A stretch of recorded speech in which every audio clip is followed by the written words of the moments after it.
Explicar qué es la administración pública, y para entender esto también debemos de entender como primero qué es una administración, y una administración en sí se puede llevar a cabo desde el día a día en cómo administras tu día, cómo administras tu tiempo, porque la administración es eso, la manera en la que mueves los recursos. En este caso podría ser tiempo, dinero, recursos humanos incluso, eh, tecnológicos. Y pues estos en la administración pública tiene que ver más con con con las instituciones públicas del gobierno. En este caso podría ser porque en una institución pública el poder político te dice cómo hacer las cosas, te dice qué hacer, más bien te dice qué hacer, y la administración pública es la mano que ejecuta esas cosas. Para esto debería estar sujeta a un orden jurídico, es decir, no nada más puedes hacer porque es lo correcto, debe de tener su fundamento jurídico y además los recursos en todo caso necesarios para poder hacerlos, porque en sí ninguna gestión es gratis. En sí eso es la administración pública, es como el brazo ejecutor de lo que viene siendo la política, que va a explicar mi compañero a continuación. Como el compañero Rubén ya explicaba qué es la administración pública, yo procederé a explicar lo que son las ciencias políticas. Bueno, la ciencia política es una de las ramas de las ciencias sociales que se va a encargar de analizar y estudiar los fenómenos políticos, como lo es los sistemas políticos, relaciones del poder, las conductas de orígenes políticos, la opinión pública y las relaciones internacionales, conflictos armados. Para entender la política debemos retomar su origen etimológico, viene del griego polis, que son las pequeñas ciudades que estaban conformadas por un gobierno en la antigua Grecia. Posteriormente Aristóteles lo retomó en su libro Política. Platón nos habla de que la política es la conversación entre uno o más personas,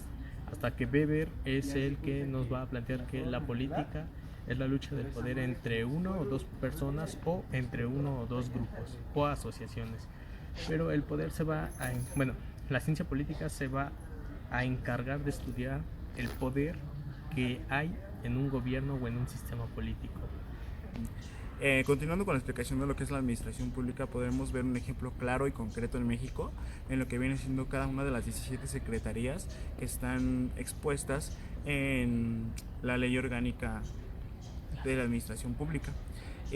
Pues bueno, ahí podemos ver que en este caso la ley viene siendo el marco jurídico, y también va de la mano de la ley de coordinación fiscal el presupuesto que va destinado a cada una de ellas, y de ahí se implementan los programas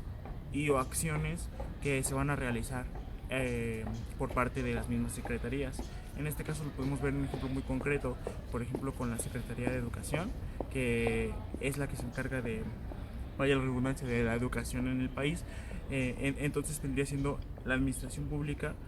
la que imparte y te dice cómo realizar los procedimientos que están expuestos en los programas, o en este caso en la misma ley. Dentro de la ciencia política existen muchos ejemplos que se pueden analizar en la actualidad para saber o entender un poco más qué es y cómo sirve.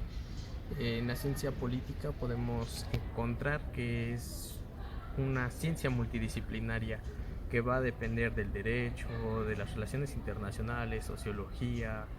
de las matemáticas, que son muy básicas para este tipo de cosas. Un ejemplo muy básico podría ser la teoría de juegos, que se generó a partir de la campaña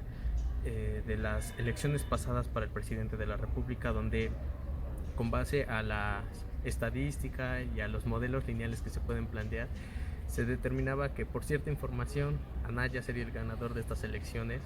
donde apostaban que él estaba del lado de la derecha, de que los gringos lo apoyaban y todo esto. Pero del lado de Obrador encontramos el populismo. Ahí es donde la ciencia política entra, analiza cómo es que la masa piensa, cómo es que la población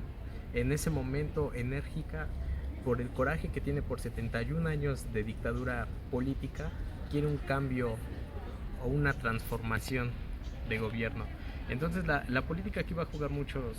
papeles muy importantes, desde analizar el pensamiento del individuo hasta el pensamiento de la masa,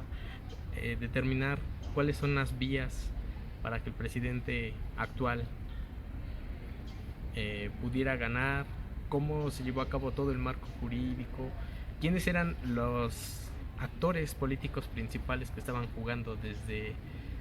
las élites políticas. La política se va a encargar del estudio de todas este tipo de cuestiones.